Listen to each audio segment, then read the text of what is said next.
Friends, நான் உங்கள் சரண்யா. எனக்கு வந்து என்னோடய பிறந்தநாள் எப்படி போயிட்டுருக்குன்னா, நார்மல் டே மாதிரி தான் போயிட்டுருக்கு. ஆனால் என்ன ஸ்பெஷல்னால், நான் வந்து ரீல்ஸ் போட்டிருக்கேன். அது ஒன்று ஸ்பெஷல். நான் இப்படி அழகாக கிளம்பியிருக்கேன், அது ஒன்று. அதுக்கப்புறம் கமெண்டில் வந்து நல்லா பாசிட்டிவ் தான், எல்லாமே விஷஸ். அதுக்கப்புறம் விஷ் பண்ண எல்லாருக்குமே ரொம்ப நன்றி மோஸ்ட்லி. அப்புறம் ஒருத்தவங்க வந்து சொல்லியிருந்தாங்க, எனக்கு டுடே பிறந்த நாள் அப்படின்னு சொல்லியிருந்தாங்க. அவங்க பேர் குட்டியம்மா. அவங்களையும் எல்லோரும் விஷ் பண்ணிடுங்க. அதே மாதிரி ரொம்ப சந்தோஷமாக இருக்குது.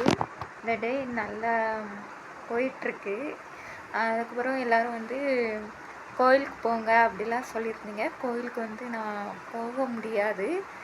ஏன்னா இது ஏதோ ஒன்று சொல்லுவாங்கல்ல, டக்குன்னு வர மாட்டேங்க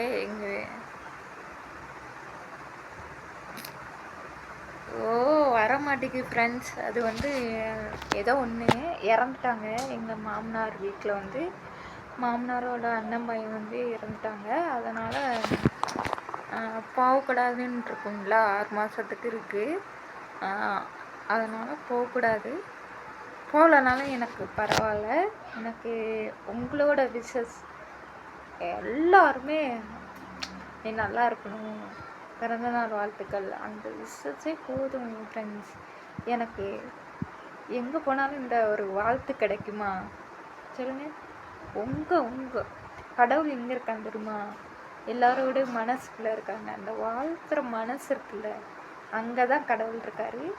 எல்லாருக்குமே நன்றி. நான் கோயிலுக்கு போனால் என்ன கிடைக்குமோ அது உங்களுடைய கமெண்ட்ஸ் மூலிமா எனக்கு கிடச்சிருச்சு. எல்லாருக்கும் தேங்க்ஸுங்க.